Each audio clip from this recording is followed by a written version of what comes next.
Bonjour, bienvenue à tous au numéro 39 de la saison 2 de Let's Go Garage Package. On est en plein dans le mois de novembre, c'est le Black Friday, donc il y a plein de promos en ce moment sur le site et il y en a de plus en plus puisque tous les jours on en rajoute. Mais on démarre tout de suite avec les sorties de la semaine. Et on démarre tout de suite par un jeu à partir de 6 ans qui s'appelle Super Peluche, dans lequel vous allez transformer vos peluches en super peluches avec tout plein d'accessoires comme des capes, un masque, des bottes, enfin plein de choses que vous allez collecter grâce à des dés. Le principe c'est que vous allez tout collecter avec des dés, évidemment en prenant soin de tout pouvoir ranger dans la chambre, puisque si ça déborde de la chambre, on ne peut plus les prendre. Et puis vous avez des cartes peluches avec des objectifs. Alors pour une peluche, il va falloir 2 bottes et un casque. Pour une autre, il va falloir 3 gants et une cape, en fonction évidemment de la forme de la peluche. Évidemment, plus elle est compliquée à faire, plus elle a votre point. Le premier joueur qui collecte 4 peluches arrête la partie et on compte le nombre de points. C'est tout simple.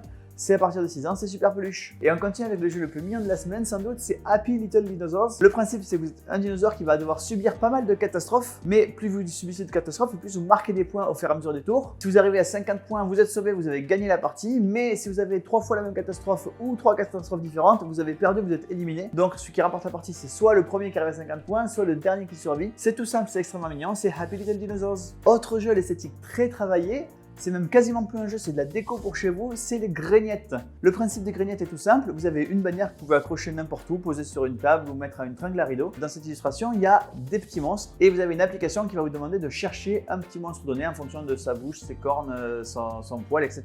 Et c'est le premier qui trouve le monstre dans l'illustration qui remporte le point. Vous pouvez jouer comme ça tout seul ou en coopération en essayant de trouver le plus vite possible ou simplement laisser l'illustration visible.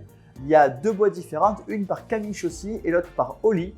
Vous choisissez votre univers préféré, c'est des grignettes. Et on continue avec Namiji, un autre jeu extrêmement beau. Namiji, c'est un jeu qui est basé au départ sur Tokaido. Tokaido, c'est le jeu d'Antoine Boza illustré par Nayad. Ici, la mécanique est la même, dans le sens où pour faire les actions, on va procéder de la même façon, c'est-à-dire que c'est le dernier avancé sur la liste qui va jouer, donc choisir sa prochaine action. Donc évidemment, soit on court devant et on essaie de prendre les actions les plus intéressantes, soit on essaie de ne pas aller trop vite et de faire un maximum d'actions, mais du coup, on a moins de choix. Par contre, le jeu est tout à fait différent dans le sens où les actions que vous allez faire sont très différentes dans Tokaido. Il y a plein de mécaniques qui s'imbriquent, c'est un peu plus complexe que Tokaido, beaucoup plus riche.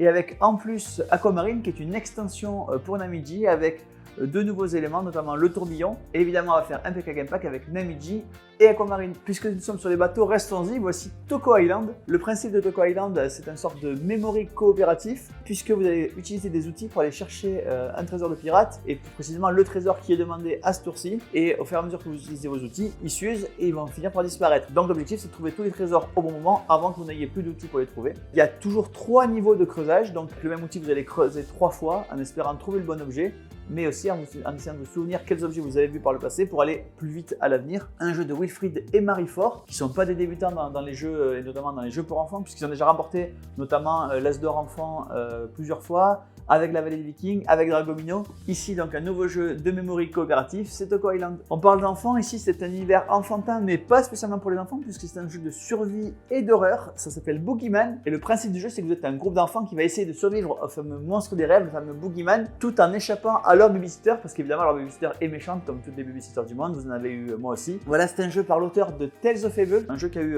son succès dans les années précédentes, et qui d'ailleurs fait partie des jeux qui sont en promotion sur le site Package, donc n'hésitez pas à en profiter. Ici, de la même façon, c'est un jeu qui se joue avec des scénarios qui vont progresser, beaucoup de choses dans la boîte. Évidemment, vous en dites pas beaucoup parce que ça vous serait gâcher la campagne. C'est Boogeyman. Et on continue avec Overbooking. Dans Overbooking, voilà, toutes les familles du royaume ont décidé de se précipiter sur une foire et le nombre d'hôtels est évidemment limité, personne n'a réservé. Et donc l'objectif, c'est d'essayer de passer un maximum de bonhommes de votre famille dans les hôtels. Seulement les plus gros vont rentrer en priorité, mais peut-être que vous allez réussir à faire faufiler un petit bonhomme dans l'hôtel. Par exemple, si l'hôtel a une capacité de 14, si vous avez un 9 et un 8, ben le 9 va rentrer en priorité, puis le 8 va se retrouver bloqué parce que 9 et 8, ça fait 17, mais peut-être qu'un 3 va passer en plus. Donc un jeu extrêmement malin où il va y avoir des composantes de bluff et de coups forêts, d'autant plus que vous pouvez mettre dans l'arrière-cour de l'hôtel des personnages qui vont utiliser non pas leur valeur, mais dans ces cas-là leurs pouvoirs spéciaux qui peuvent être d'enlever des personnages, d'augmenter ou de diminuer la taille de l'hôtel et plein d'autres choses encore. C'est extrêmement malin. C'est du bluff et des coups forêts, c'est Overbooking. Et on continue avec une licence que je ne vous présente pas, c'est Candy Crush. Ici, c'est Candy Crush le duel, donc un jeu qui se joue à 2 et seulement à 2, où le principe, c'est qu'évidemment, vous allez avoir des objectifs forme de bonbons, à vous de les placer de façon à faire vos objectifs avant votre adversaire. Il y a une version standard et une version simplifiée qui tient dans un sac de voyage, évidemment, donc beaucoup plus transportable. 2 versions de ce jeu de positionnement et de dés, c'est Candy Crush Duel et la version Pocket. Et on continue avec la boîte qui fait les muscles de la semaine. Elle a l'air de rien parce qu'elle n'est pas si grosse, mais elle est extrêmement lourde. lourde. Pourquoi? Parce qu'il y a des tonnes de dés dans Too Many Bones. Le principe du jeu, c'est un dungeon crawler. Vous allez vivre évidemment des aventures dans une campagne qui va être progressive. Au fur et à mesure de la campagne, vos héros vont progresser, gagner des niveaux, et au fur et à mesure qu'ils progressent, eh bien c'est leurs dés qui progressent. Il y a une espèce de dice building là-dedans où vous allez faire évoluer vos dés. C'est pour ça qu'il y a beaucoup de matériel dans ce jeu, un matériel de très grande qualité, notamment les tapis sont absolument géniaux. Ils ont inventé un système de tapis percé de façon à pouvoir placer les dés dans les tapis. Et en plus de la boîte de jeu, est également arrivé dans notre entrepôt le tapis spécial qui va vous permettre de suivre vos aventures au fur et à mesure qu'elles arrivent. Et c'est un excellent exemple de ces tapis percés dont je vous parlais. C'est donc Too Many Bones et le tapis supplémentaire. Et on continue avec une réédition, c'est Garate Fest, ça s'appelait Beppo le Book. Ça a gagné en 2007 le Kinderspiel des Jahres, c'est-à-dire le jeu de l'année enfant en Allemagne. En 2009, ça a gagné l'As d'or enfant et ça revient aujourd'hui sous le nom de Garate Fest, donc une nouvelle édition exclusivement francophone. Le principe du jeu il est tout simple, vous avez des enfants qui vont faire un petit parcours et à chaque tour, vous allez avoir quelqu'un qui va jeter une bille métallique sur le fameux book et le book est posé sur un aimant, ce qui fait que quand la bille métallique va arriver sur l'aimant, elle accélère. Elle projette le book vers les enfants. À vous de positionner le book de telle façon qu'il renverse évidemment les enfants adverses et pas les vôtres. C'est extrêmement jouissif de jeter cette bille avec ce book qui part à toute vitesse. C'est Garate Fest. Et on continue avec une nouvelle extension pour Colt Express. Colt Express, je ne sais pas si je vais vous le présenter tellement tout le monde connaît ce jeu.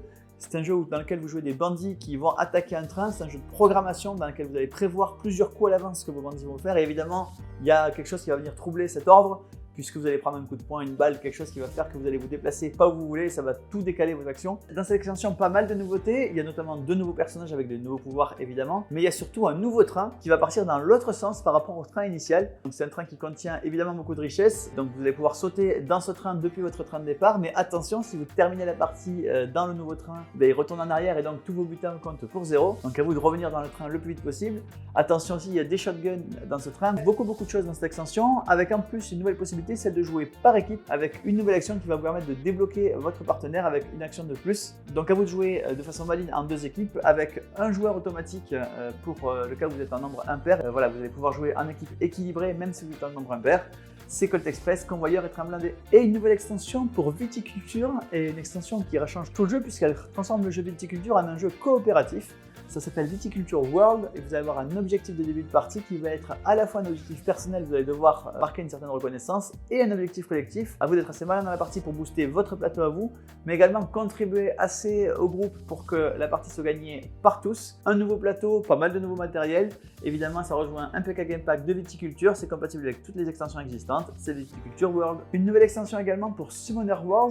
Le Summoner Wars, c'est un jeu d'affrontement, vous le connaissez peut-être déjà. Ici, c'est une nouvelle faction, ce sont les longs manteaux. Une faction qui est faite de gredins, qui va réussir notamment à copier les pouvoirs des adversaires, donc à vous de vous méfier si vous jouez contre le long manteau. Et ça rejoint évidemment le PK Game Pack de Summoner Wars. Également une nouvelle extension pour The Loop, ce jeu de deck building coopératif. 2 nouveaux héros dans cette extension, il y a Shah Ruman et Arsène Lupin, le gentleman loup-garou. Donc 2 nouveaux héros, 2 nouvelles façons de jouer. Également pas mal de nouveaux artefacts. Et évidemment ça rejoint le PK Game Pack de The Loop. Et on continue avec le kit d'aventurier pour les chroniques d'Avel. Attention, le kit d'aventurier est exclusivement en anglais, enfin en anglais et en polonais, mais j'imagine que l'anglais est plus courant parmi vous. Pas mal de choses dans cette extension. Il y a notamment 2 nouveaux objets, 2 nouveaux lieux, 2 nouveaux monstres. Et si vous tuez ces nouveaux monstres, vous pouvez récupérer de nouveaux compagnons, des petits animaux qui vont vous suivre et vous apporter des avantages. Pas mal de choses pour vos parties de chroniques d'Avel, avec en plus pour les premiers qui commanderont quelques bonus. Il y a une planche de stickers et des cartes supplémentaires, donc n'hésitez pas à commander très vite. Et on continue avec des extensions pour Massive Darkness 2, notamment 2 nouvelles extensions qui procurent des nouveaux ennemis. Vous avez le peuple fée et vous avez les bardes et ingénieurs et l'ange de métal. Dans un cas, donc, vous avez cette nouvelle troupe d'ennemis. Dans l'autre cas, vous avez à la fois des nouveaux héros et des nouveaux ennemis. Et puis enfin, une 3e boîte qui vous permet de jouer à Massive Darkness 2 avec votre boîte de Massive Darkness 1. Donc, qui va vous permettre de convertir le 1 en 2, avec évidemment pas mal de matériel existant pour Massive Darkness qui va pouvoir